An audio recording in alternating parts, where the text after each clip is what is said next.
I'd like to welcome you all again. There's still people logging on, but welcome, good morning. Today we're going to talk about visualizing 1 billion cells on an engineering desktop, but in fact it's my laptop. That's right. Yeah, it's a pretty powerful laptop, but it is a laptop. It is most definitely a laptop, and we'll kind of go through looking at that here in a second. But you know what, Scott? In looking at the data today, we decided that we're not going to look at 1 billion cells. No, it's not big enough. It's not big enough, and rather than try to rerun a smaller case, we've decided that we're going to run and look at 2 billion cells this morning. That's right. So today, just a quick overview of what we're going to talk about. And I'll wait for that to up. Okay, so there's a couple of things we'll talk about this morning. First, we'll kind of highlight some of the things that are driving computational physics. Most of this is review for those of you who've had an opportunity to sit in some of our webinars in the past. We'll also talk about some advancements in visualization technology. And we'll talk about our new technology we've been researching for the past, about 20 months. Scott, is that about right? That's about right, yeah. And we've been looking at strategies for a long time, and we've kind of got to the point where we have a working new technology that dramatically improves performance for visualization. Yes. Okay. We'll also actually, this is going to be live. We're going to demo, we're going to load in 2 billion cells, not a billion. And one thing we want to point out as we're going through this technology is still, let's say, in flux. That is to say, we're still working on it. And although I haven't run into any issues with it in the time that we've been using it, that's not to say that using the alpha version might not cause some problems. So I just forewarn you, if for whatever reason it doesn't work for a particular file, which would be very unlikely, at least you understand it's new technology. That's right. Yeah, it's bleeding edge at this point, but it's getting better all the time, getting more stable all the time. And in fact, that's one of the reasons why we wanted to show it now, is because it is working. It's working to the point where we'd like to get some people to actually test it on their own data. And so part of being with us here this morning is you'll have an opportunity at the end of the webinar to sign up perhaps to be part of the technical preview, which would allow you access to this new technology, and you could do some of your own data to see if you realize the same benefit we are. Mm-hmm. So I think that Scott and I have talked about this quite a bit, and I decided last night that, boy, I just don't want to look at the same Moore's Law curve again. So I thought we could take a look at a couple of things. Number one, as you might have seen yesterday in the news, or a couple days ago, that China now finished their supercomputer, and they're currently number one of the known supercomputers. Yeah, that lasts a month or so, and then somebody else takes over the crown. Yes, but of course, this is all being driven by Moore's Law, of the fact that the size of the transistors or the components on the integrated circuits is reducing, halving basically every 18 months. So you double the number of transistors you can get on a certain size of integrated circuit. And the result of that has been a continual improvement in performance. For a long time, it was continuing through higher clock rates, and now it's primarily through parallelization, multiple cores. And this is extended to the desktop now. In fact, yesterday we were talking about Intel's new chip, which, as I understand, has 12 cores. 12 true cores, 24 virtual cores, and you can put 2 of them together in a workstation. And so you can have 48 virtual cores in your workstation. That's a lot of cores. That's a lot of cores on your desktop. So parallelization is still very important. Yes. So and that probably is going to be the case for as long as I'm involved in engineering, I'd assume. So in that context, then, people have been driving complexity in numerical simulation for years. And in fact, over time, the problems, both size and complexity, has grown with Moore's Law. That's right. one of the issues is that in fluid dynamics especially, but also in other areas of simulation, the scales, length scales involved in the solution are so varied that you really can't have enough grid to resolve them all. That's why there are turbulence models or large eddy simulations, because you're ignoring some of the length scales. And ultimately, you want to be bringing in more and more length scales, which means you have to have much larger grids. So in effect, we've been tracking this for 15 years now. And in fact, the typical grid size from a CFD solution has grown with Moore's Law. It's doubled every 18 months, and it continues to do so. Every time an engineer gets, or an organization gets a new supercomputer, the grid sizes go up. Yeah.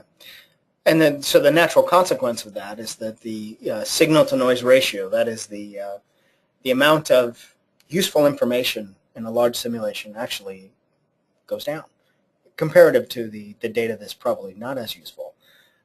So that's a new problem people are having to deal with, is I've got so much information, I've got to quickly analyze what pieces of it are interesting, and we'll talk about that in detail here in a second. So that complexity continues to grow, and what we've been working on is perhaps two different strategies. The strategy we're going to show today is more related to an individual assessment of a given solution, but it can be extended. So the performance gains that we're going to talk about this morning can be extended to sets of solutions or unsteady solutions. And as we'll show, these performance improvements are very significant. And so if you apply them to a set of solutions, in principle, one could analyze 100 million cell models on a laptop with, well, I guess I've run it with 4 gigs of RAM.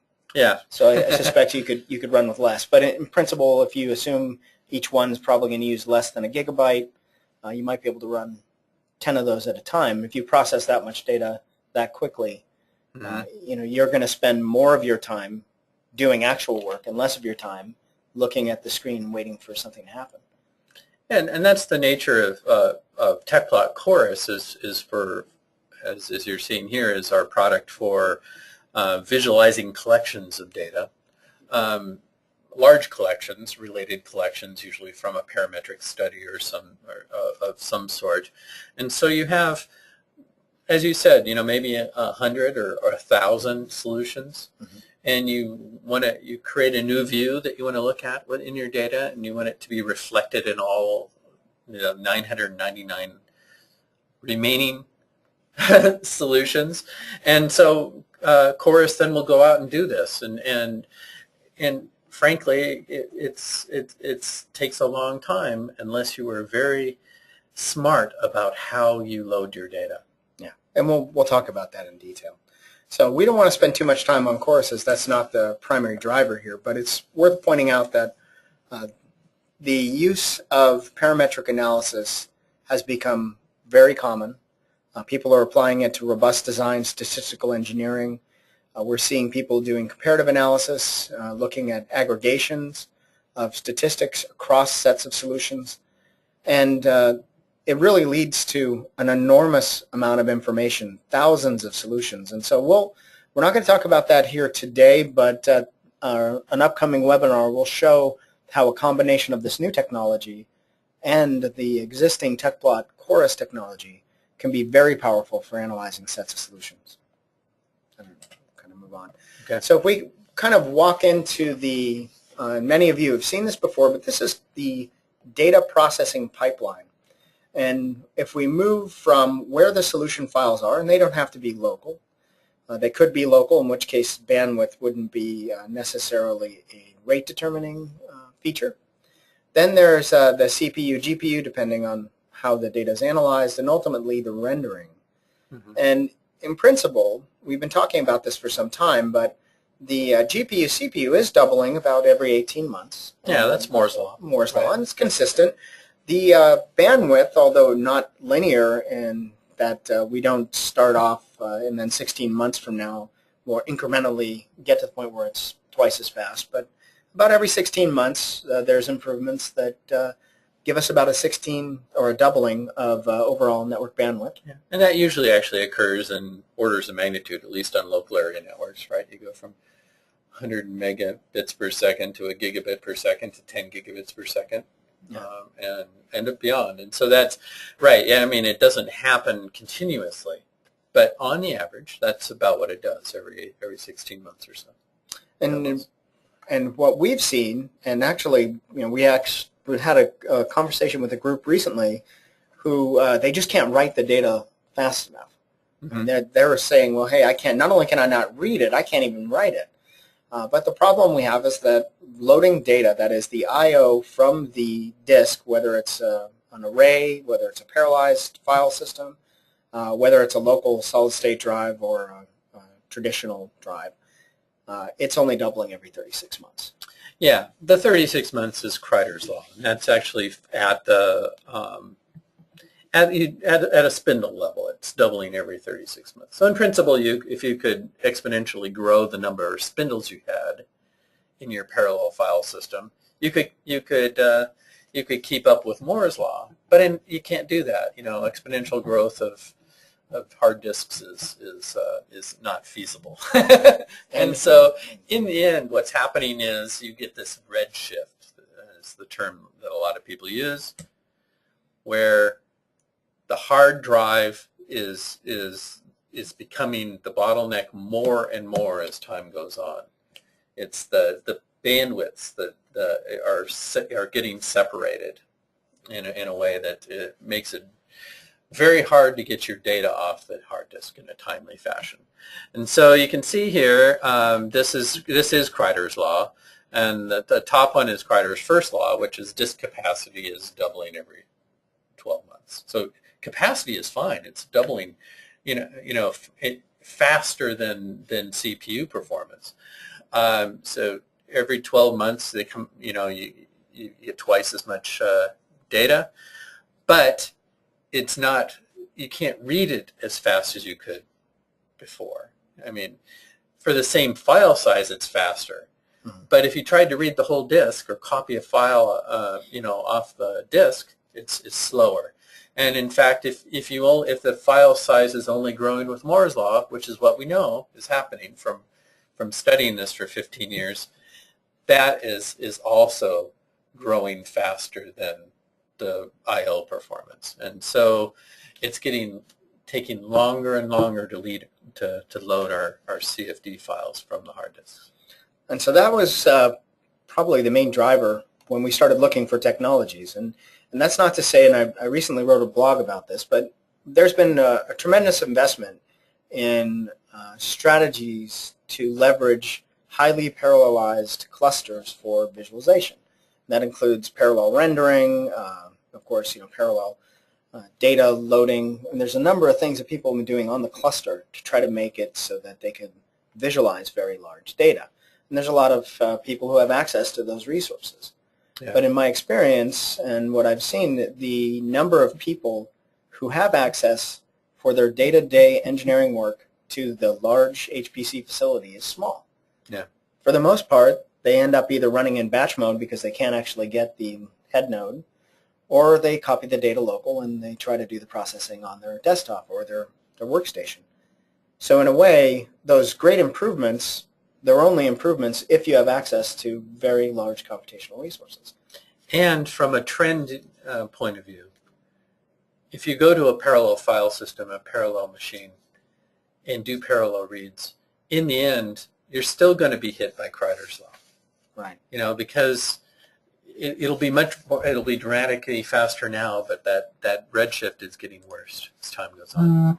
So that's actually a good point, Scott. Yeah. So the consequence of this is that you can look at the time it takes to read data from the hard disk, transfer it across the network, and then render it. And in this analysis, we're actually ignoring the rendering side because we've really what we haven't talked about is how the graphics processors have improved, and they're just improving it very fast.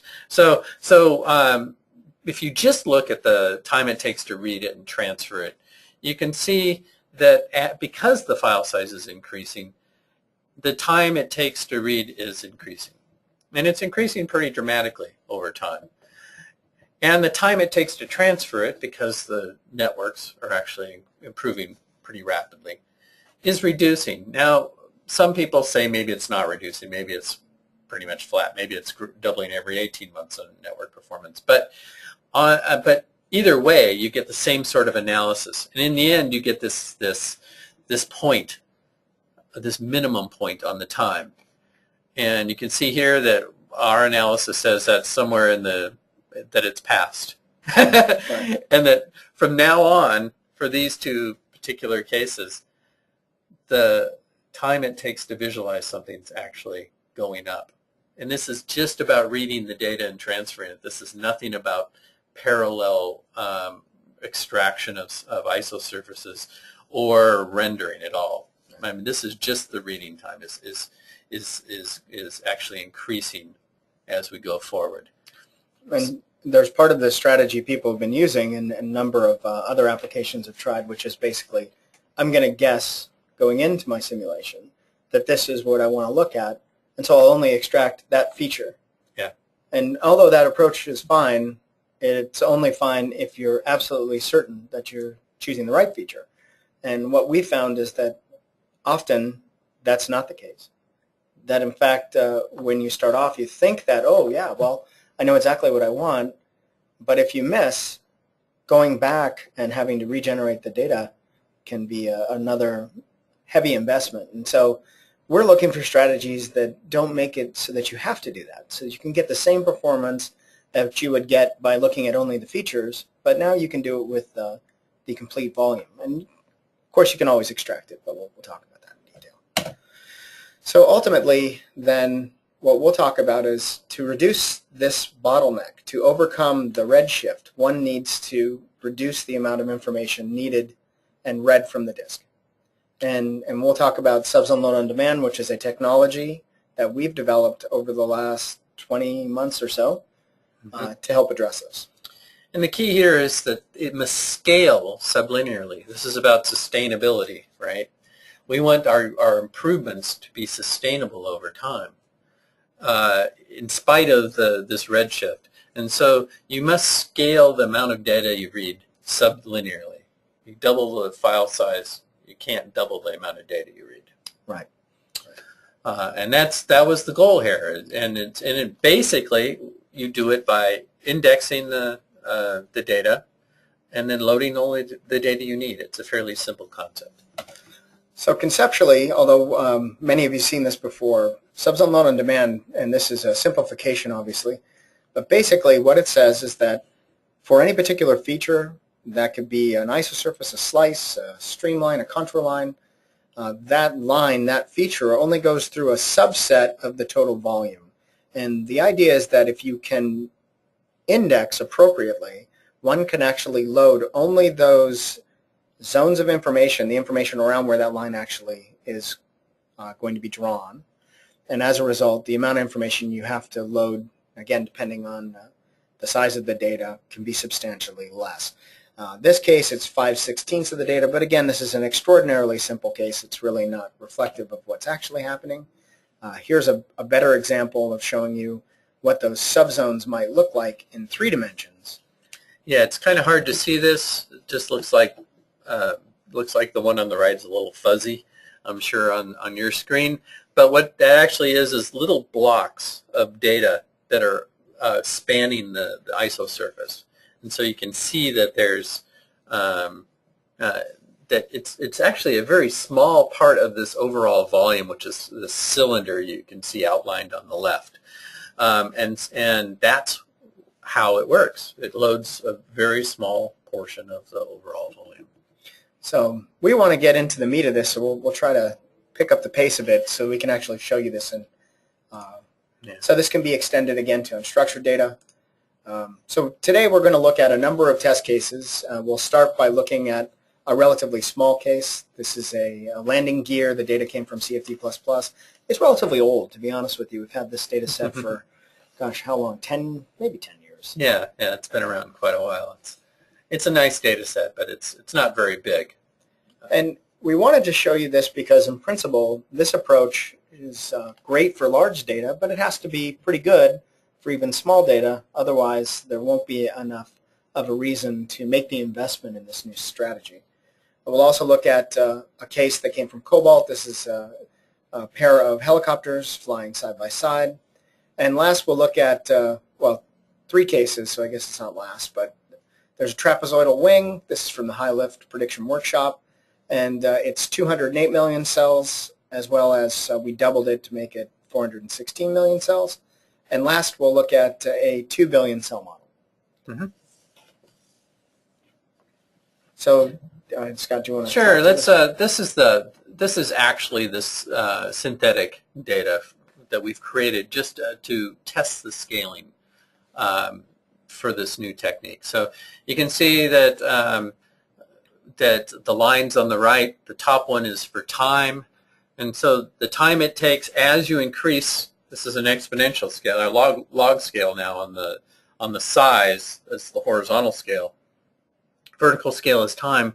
The time does increase, but it does increase sublinearly. That was our goal. We want it to be sublinear. Now, if you actually were to look at the time it takes if you're reading the full volume, it looks like a hockey stick, right? It's just going straight up. It's right. Growing exponentially. So if you had both of them on the same plot, this would just be right on the axis. Horizontal axis, basically. The other key here is that it uses a lot less memory. Yeah. We've gone up to 10 billion cells in this case, and it's using only 2% as much RAM. That's, I believe, at the 2 billion cell case, as when you load the whole data set. At 10 billion cells, the truth is you can't load the whole data set. On any machine we have in this office, it would take at least about 200 gigabytes of memory on your computer. Unfortunately, we don't have. We don't have that. So I know some people do, but we don't. And it does indeed scale on the order of n to the 2/3. So it's sublinear. Yeah. Order n would be linear, and that was our goal. So how this works, and again, we're going to go through this somewhat quickly, but in principle, one has a CFD solution file that either came from a solver, or your solver may use the TechIO library we provide, and this is freely available to anyone, that would write out this new file. Or you can use TechPlot 360 to import the file and export it as a subzone file. Or we'll have a compressor and translator, which would basically take a solution, compress it by up to 40%, and write it out in this new file. Our intention is to have a reversible translator that would allow you to go back and forth from, say, common formats like CGNS and Plot3D into this new format. Yeah, and then the key to that is it does compress it, especially for finite element data. It can compress it up to 40%, so almost a factor of 2. Yeah, pretty significant reductions in size. Certainly, when you start thinking about these files they're in the 20 to 120 gigabytes. Some of them, and for the billion cases, can be up to a terabyte. That's significant. So. Yeah. Okay, so the cases we're going to look at, the first case we'll look at is a simple landing gear configuration. It's a finite element mesh. It's about 1.12 million cells, and the solution file is about 148 megabytes in size. Very small, but the idea is to show that you can use this with small cases and still see a net benefit. The second case we'll look at is 2 helicopters flying in formation. It's a finite element mesh. It's about 8.2 million cells, and the file is about 640 megabytes. Again, this is a relatively small case used just to show you kind of that you would see a benefit even in small cases. The next 2 cases, we're not going to talk about this in detail. I think we'll come back to the results after we actually show you in detail. But to point out that you can load it today. It takes about 20 seconds, and we'll show you with the new technology it's about 2 seconds. The third and fourth cases are around the trapezoidal wing from the High Lift Prediction Workshop. And they're both finite element bricks, TETs, and prisms. And they're 204 and 408, but it's actually, I think if you look at it, it might even be a little bigger. It's 208 and 416. And the solution files are nominally 13 gigabytes. And so we've talked about this in the past, and we're going to show you that in TechPlot 2013 R1, it's about 210 seconds and it uses about 19 gigs. We'll show you that you can load some of these things in the 2 to 4 second time frame and use less than a gigabyte of RAM.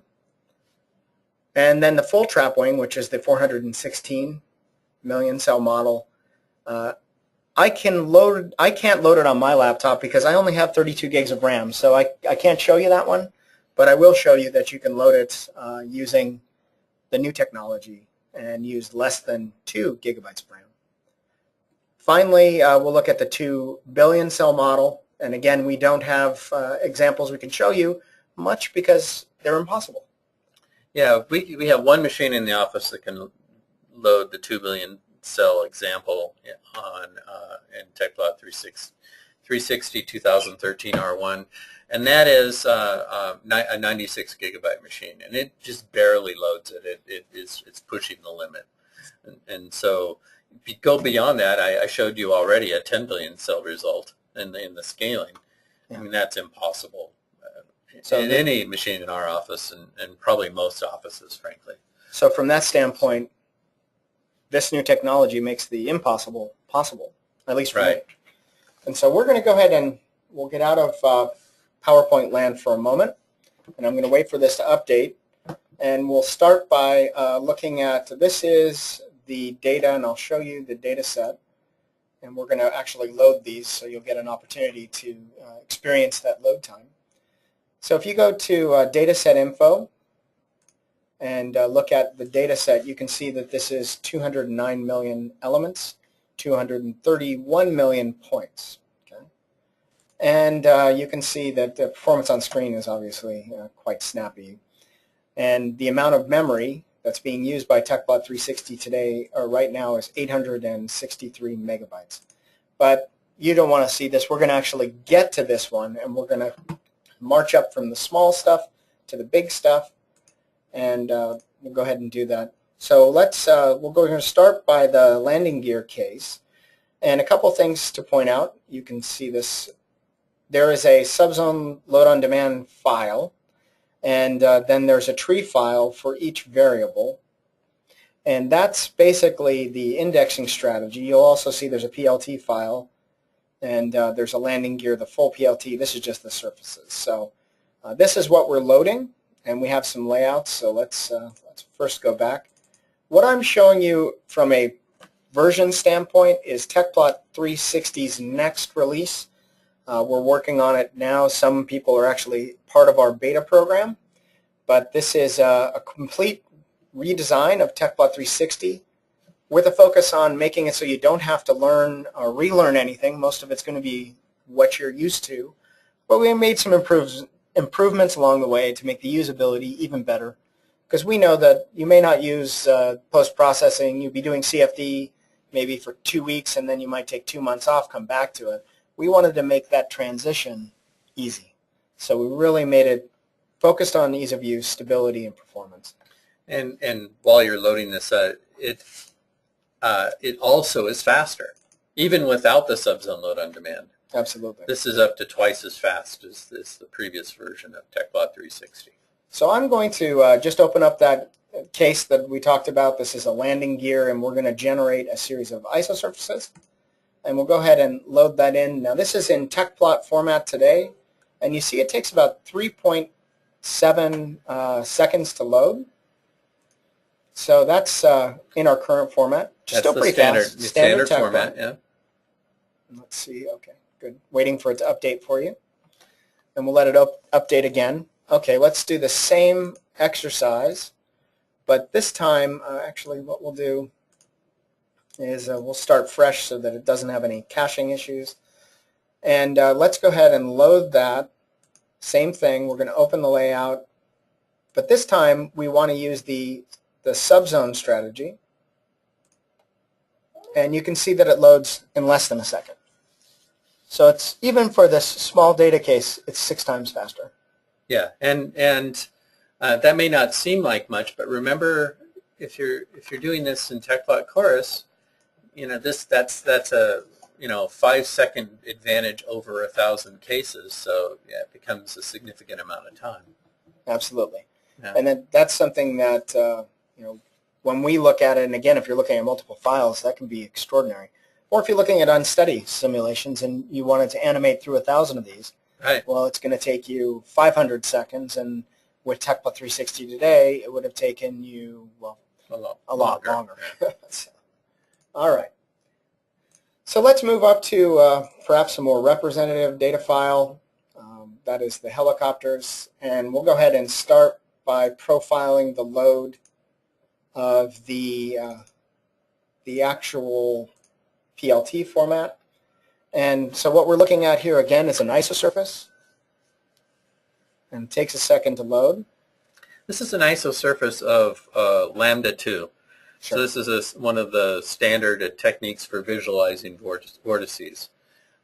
And so, yeah, it'll take a little bit of time to do this with the standard TechPlot.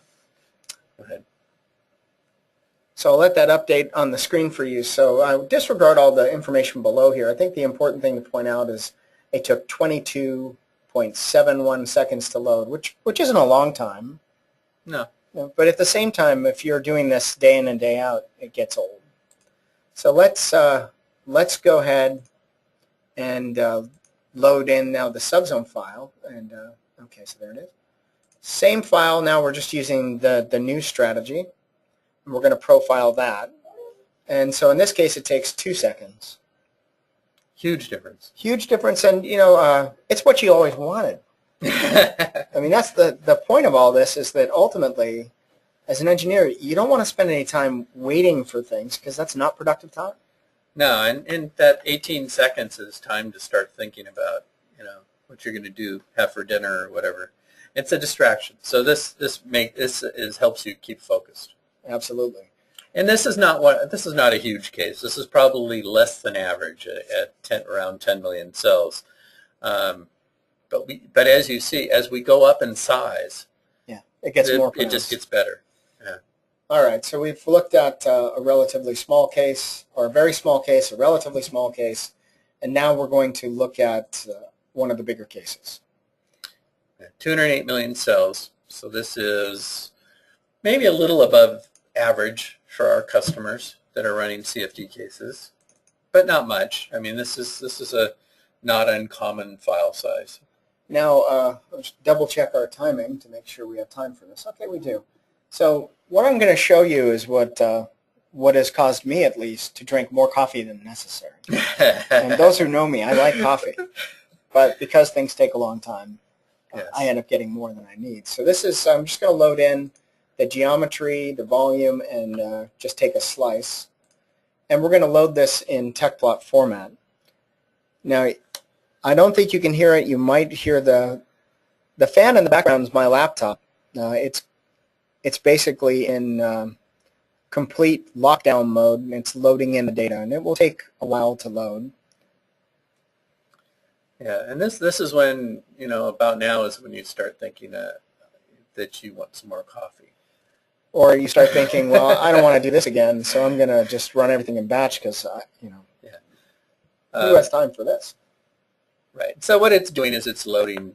It's the previous TechPlot, or using the PLT format, it doesn't load all the data. No. It loads the data that it needs, but it loads the granularity is at the zone variable level.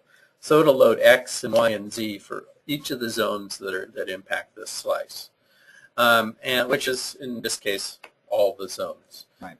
Now there's all these other variables that it doesn't load, so it's better than it could be. And frankly, this is the case that we've shown it's twice as fast as TechPlot 360 2013 R1. So we've sped it up since the beginning of this year by a factor of 2, even with the PLT files. Right. And you'll get similar advances in performance with the other formats as well, CGNS and Plot3D. But it still is taking a while. And now this is going to should take about 2 minutes. About 2 there minutes. It is, yeah. So it's about a minute and 22 seconds or so. Now, this is the other thing. I mean, this is not productive time. And if I have 100 of these, this is all, bets are off. That's 100 times 100. That's 10,000 seconds. That's a lot of time. I probably wouldn't want to be around for that. So that was one of the reasons why we invested in this technology. So let's go ahead and try this again now with the subzone load on demand technology. And I'll wait for it to update. I know that the bandwidth between my computer and the internet's not infinite, unfortunately. Not as fast as it could be.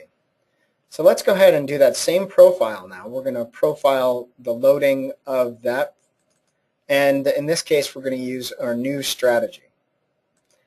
And so as you recall, the other one took, what did we say, 102 seconds? 102 seconds. And this one took 5.62 seconds to load. And if you take a quick, I'm not great at math, but that's a lot faster. It's a lot faster. And the other thing is, you look at the amount of memory, peak memory used. It's less than a gigabyte. Right. We didn't look it out in the other one, but I think it's 19 gigabytes. 19 gigabytes. So that is in some ways even more significant, because if you have an 8 gigabyte computer, and I know some of our customers still do, Mm-hmm. You can load it easily on this. You can load you can load 8 of them on this. Right. Before you couldn't even load one. So big difference. Right. And in fact, yeah, with an 8 gigabyte machine, this is not going to work for you. So, once you have the data in, of course, you can do all the things that you do in TechPlot.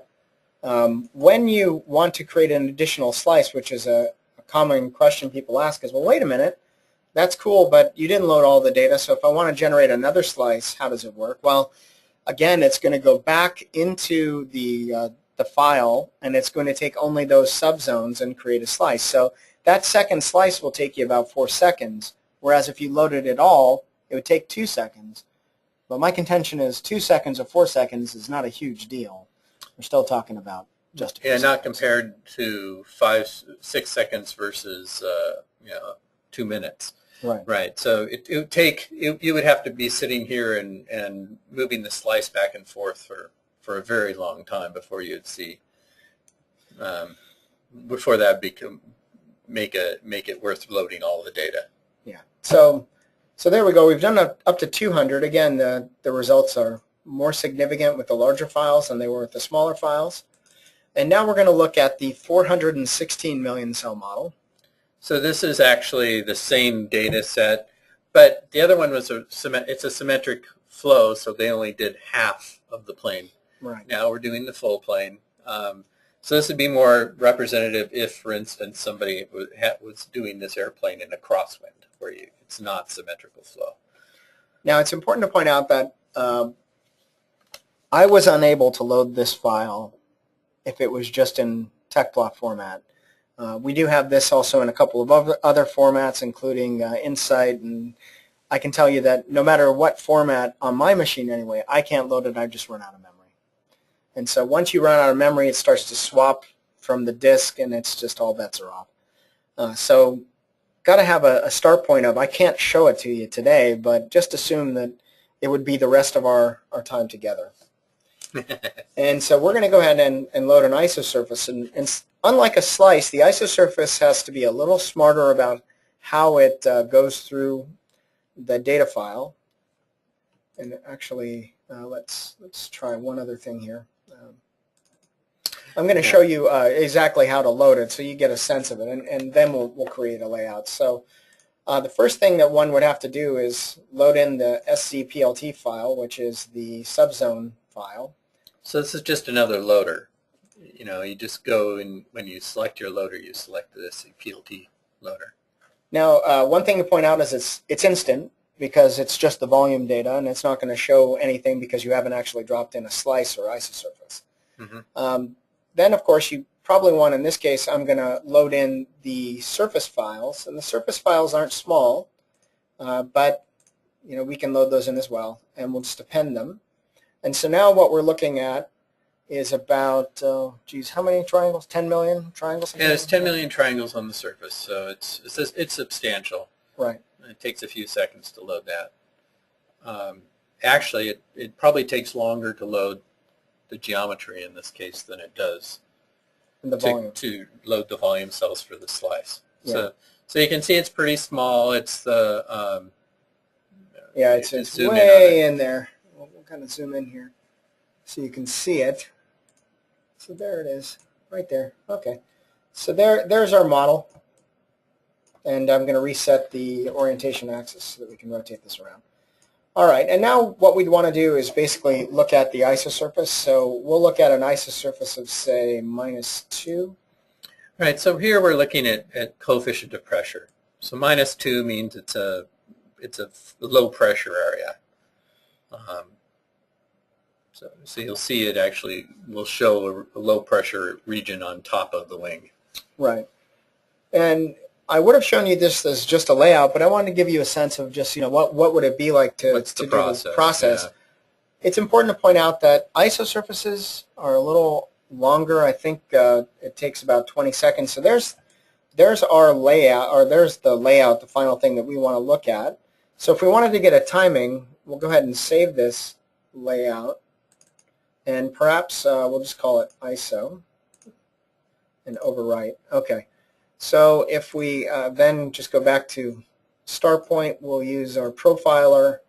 We'll grab that model, and we'll go ahead and open it. And again, it's going to go through, it's going to load the surfaces, it's going to create the isosurface, and we'll get a timing. And it's important, as you're looking at these timings to realize that it is actually, this is the time to actually load the data and to render. It's the whole thing. And you're starting with 10 million surface cells, and then you add in another probably comparable amount of triangles in your isosurface, and it takes about 24 seconds. And a key thing to point out here is it's using 3.7 gigabytes of RAM. Yeah. Now I loaded this file on a machine that we have, an old machine that's floating around. It's a Windows 7 machine with Core 2 Duo, so it only has 2 cores and 4 gigs of RAM. And I was able to load and process this data meaningfully. I did a slice, I think, in that case, which is just insane. I mean, the fact is that this strategy allows you to use old hardware to look at very large cases. Yeah. So I guess as the final step in the process before we just open it up to Q&A is we're going to load in the 2 billion cell model. Now, mind you, there's no geometry, and unfortunately, we don't have a lot of data from customers that's 2 billion cells because they don't want to copy it and move it around. It's just too big. So unfortunately, I don't have any models that are that big. If you have some you'd like us to try, we'd be happy to get some. So let's take a look at this. We'll just look at an isosurface, and we'll hit open. Now, again, this would be impossible for all but one machine in our office. Right. And that machine has 96 gigabytes, and it starts swapping right as it's loading this. So, again, this took 9.8 seconds, and it looks like it's using slightly less than 2 gigs of RAM. Mind you, there's no surfaces, so that's one of the reasons why it's so fast. Just quickly, if you go to dataset info here to get an idea, this is 2 billion elements that we're looking at. So this is very fast in comparison to other strategies. So and it's interactive rotating, so it is. Now, mind you, if we wanted to, remember it's 10 seconds. Okay, well, what if I want to look at 0.5? We can do that as well. Again, you're going to have to pay the 10-second penalty. Right. But it's still only 10 seconds. Okay. We're not talking about 20 minutes. So we'll let this load. Okay. And I don't know what that isosurface looks like. I guess it didn't redraw. But the point is that I interrupted it. So you can see then that this strategy leads to some pretty impressive results. Let's get back into our presentation. We're going to open this up to Q&A. So let me see where we're at. Okay, so just real quick, we showed you can load these large or these relatively small files, the 1 million and 8 million cell models, and on average they're about between 10 and 20 times faster. Mm-hmm. For the 204 million cell model, that's where you really start to pay that tax. And we've actually done some benchmarking against competitive products on the market, and that will remain nameless. But in fact, our strategy, just the TechPlot 360 2013 R1, for a machine with the data local, we're comparable or faster in all the things that I've shown you. So the fact that we're 20 times faster than our current tool suggests that we should be much faster than many of the tools on the market today. Yeah, absolutely. And the last thing, of course, is that we actually have a 2 billion cell model that we loaded on my laptop, which is in many ways just insane, to be honest with you. And 2 billion cells, frankly, most competing products would say that's when you go to the parallel machine. You have to go to parallel. Just to get enough memory, you have to go to parallel. And you know, and with all the associated costs and complexity of you know, allocating the nodes and running on a parallel machine. So this really makes things possible that just weren't possible before. So we're going to open it up to questions here in a second, but I think it's probably worth just highlighting some of the key conclusions. And so far, we've seen a dramatic reduction in memory. And actually, the memory reduction is probably an area where we'd want to make sure we highlight, because yes, the speed is good, but more fundamentally, we're going to reduce the amount of memory you need. And that has a huge impact, because not everyone gets a refresh every 12 months to a new machine. So this really, you're talking about between 2 and 25% as much memory.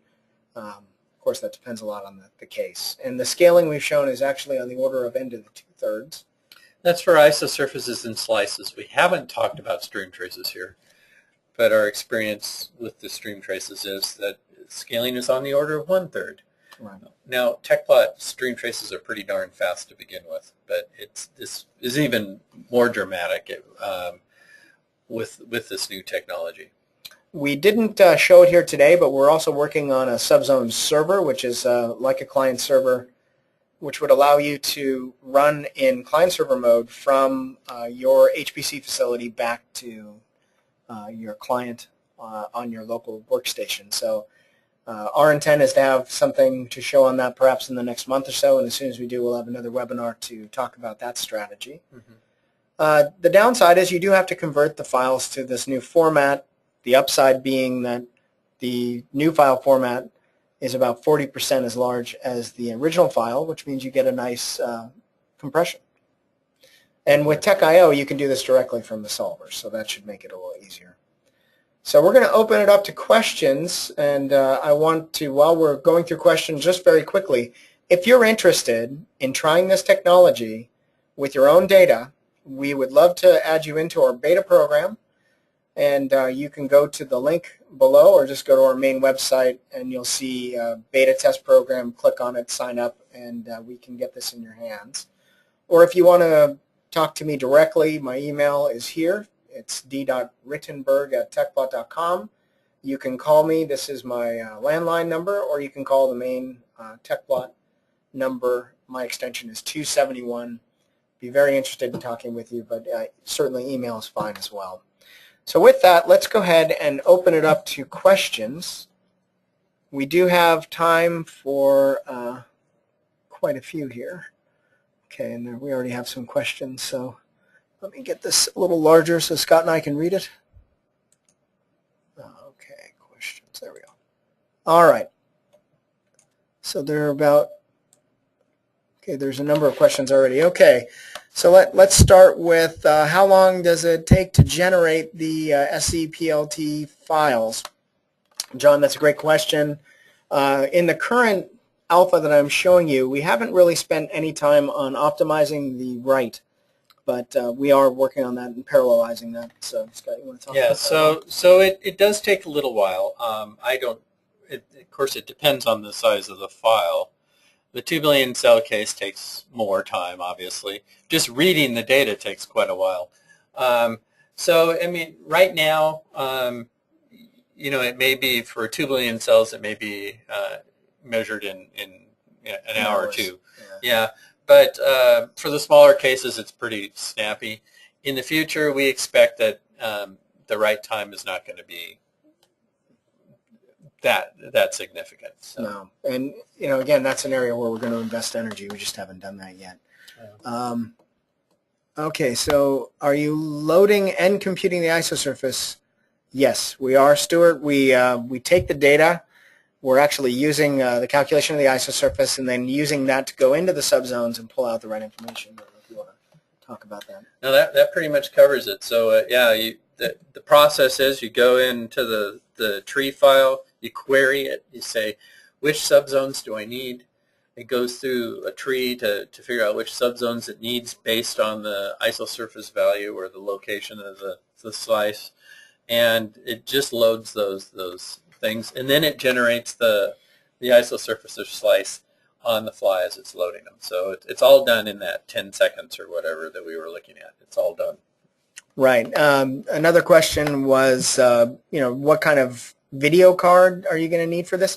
To be honest with you, I mean, the only video cards that I'm aware of that aren't optimal are the integrated IBM ones. Outside of that, I think the rendering is really not the issue. This is pretty much independent of the rendering. Now, if you have a slow card, we have strategies within TechBot to handle that. Right. Where you can approximate the grid. It's not ideal. You'd love everyone to have a great card, but we understand not everyone does. So in that case, you turn on grid approximation, and it will you'll be able to rotate a coarser grid, and then it will render once you stop rotating, and it'll be useful. And one of the things that I've run into personally was at home, I have a really fast video card, lightning fast, because it's a gaming video card. But here at work, my laptop, the video card's kind of an older NVIDIA mobile card, and it's not very good. Yet I'm still able to do the things you see here today. So, yeah. The truth is, it's usually not the rendering anymore. So the next question was more around TechPlot RS. Will we be integrating this technology into RS? Don Roberts, who is the product manager for TechPlot RS, and I were talking about this yesterday. Mm-hmm. And long term, that's the direction we're going to go. So that's where we want to get to. So there's some strategies that might help with RS as well. Okay, there was a question here. All right. Will TechBot 360 run on a cluster with CPU and GPUs in the near future? We talked a little bit about that yesterday as well. We had kind of a technology planning summit. We haven't really made the investment, but that is in our plan to look at ways to leverage a GPU. Yeah, I guess strategy-wise, one of our strategies is to make it so you don't have to use the cluster. But there are scenarios where you want to use the cluster. For instance, if you want to just generate your visualizations on the fly as you're running the case. And so certainly it's in our plans to do that in the future. Mm-hmm. It's not something we're working on at this moment. Okay. Now the other thing that there's a couple questions about, well, what happens if it's unsteady? Well, that's really where this thing is going to be wonderful. In that case I showed you in particular, for example, the 1.12 or 13 million cell model, if it's unsteady, in principle, you're going to get that 0.45 second per time step. 4.5 second, yeah. Was it? No, 0.45. Oh, okay, 0.45, yeah. In the new format. Yeah. So it's going to be great for unsteady results. So we're excited about that. Yeah, it's 5 times faster, and yeah, so you get all the benefits in unsteady as well. Yeah, and let's see.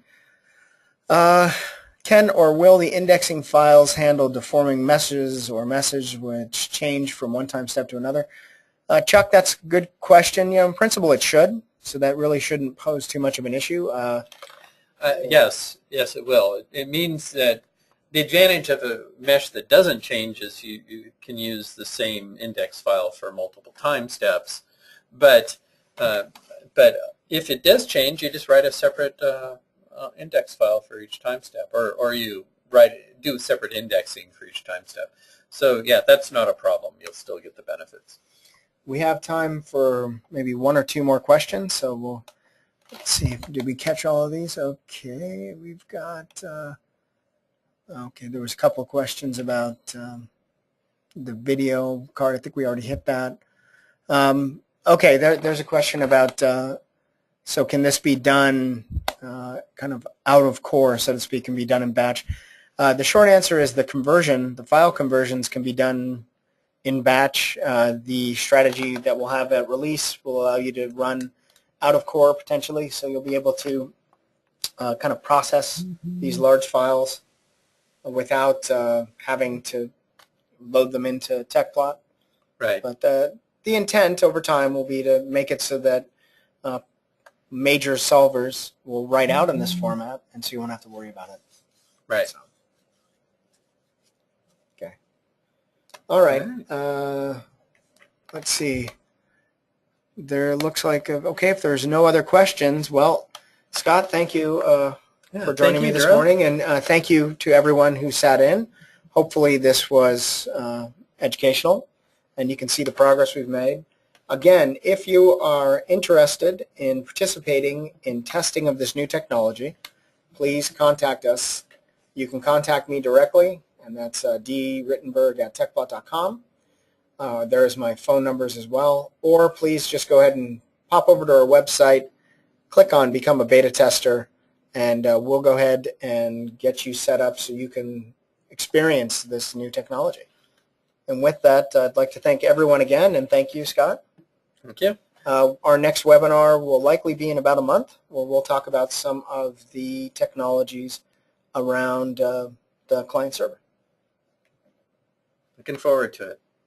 Thank you again.